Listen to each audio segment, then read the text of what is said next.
결혼식 후 첫날 밤, 광숙이 사라졌다면 믿겠는가? 모두의 축복 속에 성대하게 치러졌던 마광숙과 한동석의 결혼식은 독수리 술도가 사람들에게 오랜만에 따뜻한 웃음을 선사했다. 시동생 넷이 함께 신부 입장을 도우며 뭉클한 순간을 만들었고, 광숙은 그 순간만큼은 자신이 인생의 정점에 서 있다고 느꼈다. 그러나 그 밤, 광숙은 조용히 짐 몇 개만 챙긴 채 술도가를 떠났다. 다음 날 아침, 광숙이 없는 방을 본 동석은 처음엔 장모님께 다녀온 줄로만 알았지만 시간이 지나도 돌아오지 않자 불길한 예감이 그의 몸을 엄습했다. 옷장에는 드레스와 신발이 그대로였지만 자주 쓰던 메모지와 노트북, 그리고 광숙이 소중히 여기던 책 한 권이 사라져 있었다. 마광숙이 남긴 유일한 단서는 짧은 메모 한 장. 나는 아직 내 자리를 못 찾았어. 그 한 문장이었다. 동석은 머리를 감싸쥐었다. 단순한 신혼여행 중 독립적인 시간을 갖겠다는 신호라고 넘기기엔 광숙의 말투가 너무 단호하고 냉정했다. 그동안 쌓아온 신뢰와 이해, 그리고 결혼이라는 결과물로 끝맺으려 했던 관계가 아직 진행형이라는 사실이 동석의 가슴을 짓눌렀다. 그는 광숙이 사라진 진짜 이유를 알아야 했다.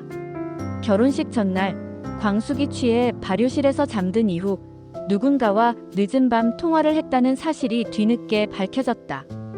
그 통화의 상대는 다름 아닌 독고탁이었다. 이 사실은 동석을 혼란스럽게 만들었다. 과연 탁과 광숙 사이에 어떤 비밀이 존재했던 걸까? 단순한 가족 간 충고였을까? 아니면 그 이상의 무언가였을까? 그리고 광숙은 왜 하필 첫날 밤 모든 것을 내려놓고 사라진 것일까? 그날 밤 광숙의 발걸음이 향한 곳은 예상 밖의 장소였다.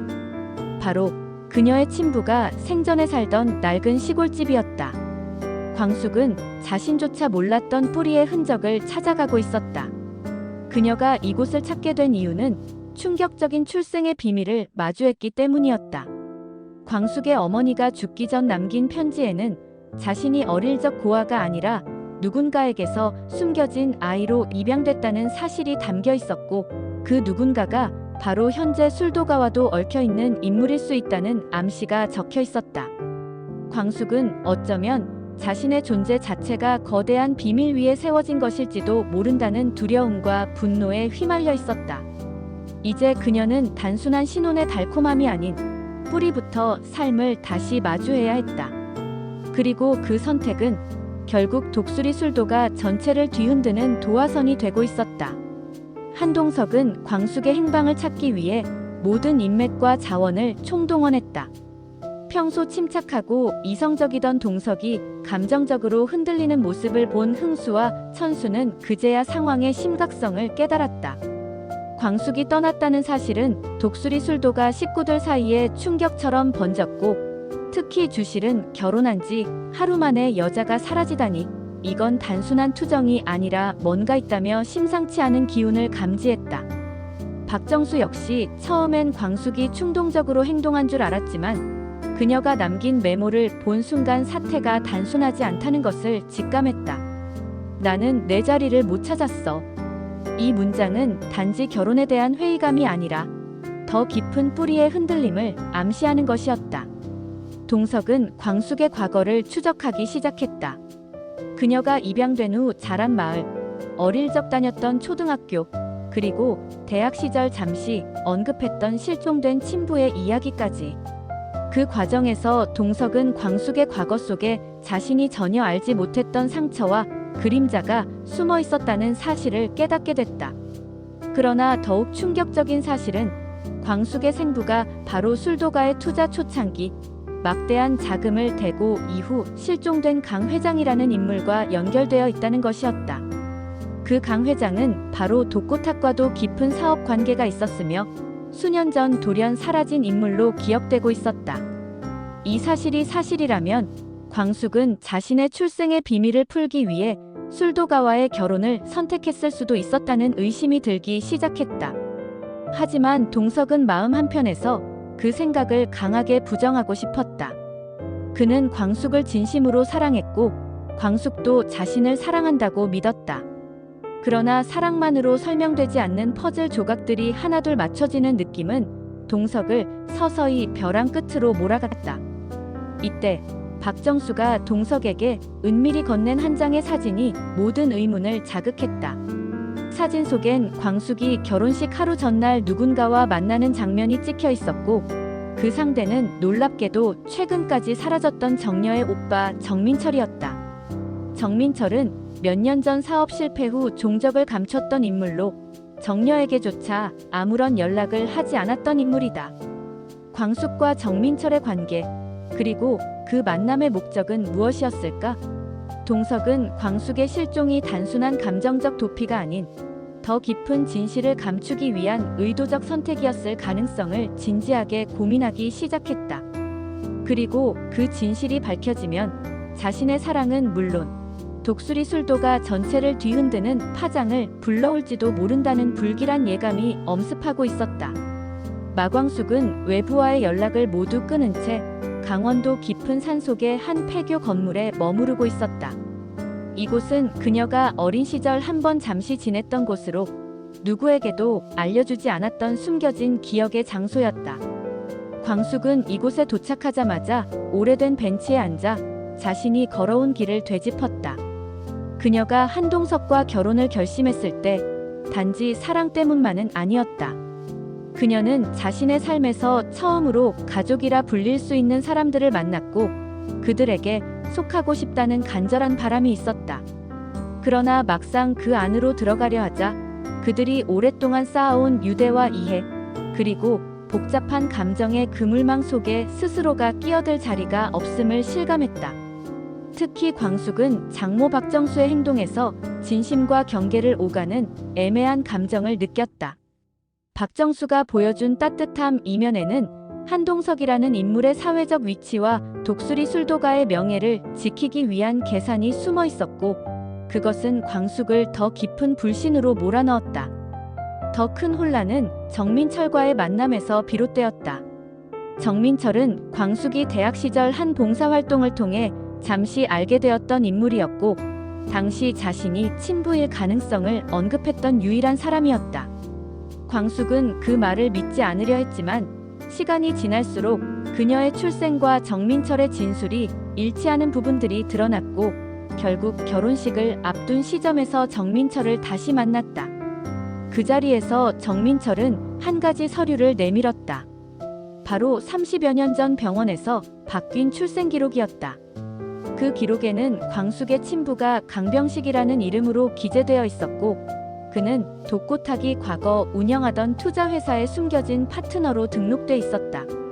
이 사실이 세상에 알려질 경우 술도가뿐 아니라 동석의 기업 이미지에도 심각한 타격을 줄 수 있는 내용이었다. 광숙은 충격에 휩싸였다. 자신이 사랑했던 동석의 가족이 알게 모르게 자신의 친부를 외면하거나 이용했을지도 모른다는 의심이 그녀의 내면을 송두리째 흔들었다. 광숙은 폐교 안에서 불을 피우고 그 서류를 한 장 한 장 바라보다 결국 찢지 못한 채 다시 봉투에 넣었다. 이 사실을 밝힐지 아니면 혼자 품고 떠날지를 놓고 고민했지만 그녀가 진정 원하는 것은 진실을 말할 수 있는 관계였다. 그러나 지금의 동석과 술도가 식구들은 광숙의 이야기를 믿어줄 준비가 되어 있지 않다는 생각이 들었고, 그녀는 자신이 그들을 신뢰할 수 있을 때까지 돌아가지 않기로 마음을 굳혔다. 그렇게 광숙은 자신을 다시 정의할 수 있는 순간을 기다리며 어릴 적 이름도 모른 채 불렸던 별명을 꺼내어 조용히 의조렸다. 별이야, 이제 넌 어디로 가야 하니? 그 말에는 출생의 비밀, 과거의 상처, 그리고 미완의 사랑까지 담겨 있었고, 광숙은 끝내 눈물을 참지 못한 채 조용히 흐느꼈다. 한편 한동석은 광숙의 실종 이후 모든 일정을 취소하고 홀로 시간을 보내고 있었다. 결혼식 이후에도 언론과 가족, 그리고 회사 측의 압박은 그를 잠시도 가만두지 않았지만 그는 어떤 변명도 내세우지 않았다. 한동석에게 남은 건 오직 왜 그녀가 떠났는가라는 질문 하나뿐이었다. 처음엔 단순히 결혼이라는 중압감 때문일 거라고 생각했지만 시간이 지날수록 그녀의 침묵은 의도적인 단절이라는 느낌이 들었다. 그는 박정수에게 조심스레 광숙의 과거에 대해 물었고 그제서야 박정수는 예전에 광숙이 유년 시절을 보낸 보육원에 대한 단서를 내놓았다. 박정수는 결혼식 전날 광숙과 나눈 대화에서 무언가를 느꼈다고 했다. 평소보다 눈빛이 흔들렸고 무엇인가 결심한 듯한 태도였다고. 동석은 즉시 그 보육원을 수소문했고 결국 강원도 한적한 마을의 폐교 건물로 향하게 되었다. 그곳에서 동석은 혼자 앉아있는 광숙을 발견했다.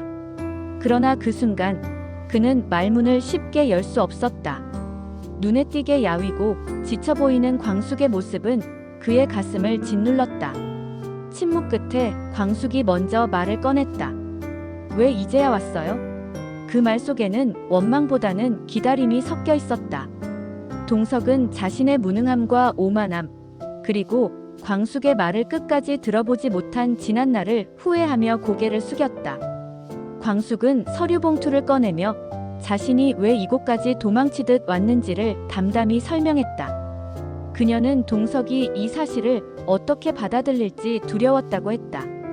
출생의 비밀은 단순한 과거의 이야기가 아니라 지금의 관계를 근본부터 뒤흔들 수 있는 것이기에 섣불리 말할 수 없었다고. 동석은 봉투를 받지 않고 말했다. 그게 무엇이든 당신은 여전히 마광숙이에요. 내 사람. 그 한마디에 광숙은 잠시 말을 잊었고 두 사람 사이엔 오랜만에 온기가 흐르기 시작했다. 그러나 그 온기는 오래가지 않았다. 동석이 서울로 돌아가자마자 독고탁과 박정수는 즉각적으로 회의를 소집했다. 광숙의 출생에 얽힌 정민철의 존재가 언론에 흘러들어갔기 때문이었다. 한 온라인 언론사가 독수리 술도가 안주인 과거 범죄자의 딸이라는 제목으로 기사를 예고했고 박정수는 이 사실을 숨기기 위해 수단과 방법을 가리지 않기로 했다. 독고탁은 광숙과의 관계를 다시 고려해야 한다며 동석에게 이혼을 암시하는 말을 던졌고 동석은 그제야 가족의 잔인한 현실을 마주하게 되었다. 그는 처음으로 가족을 향해 단호하게 말했다.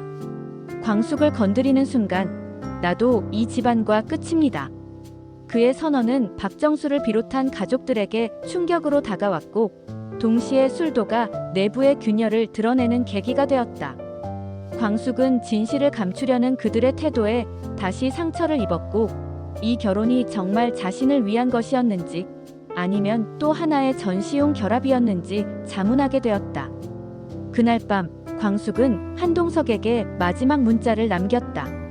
사랑하지만 나를 감춰야 하는 사랑은 견딜 수 없어요. 그리고 그녀는 짐을 챙겨 조용히 사라졌다.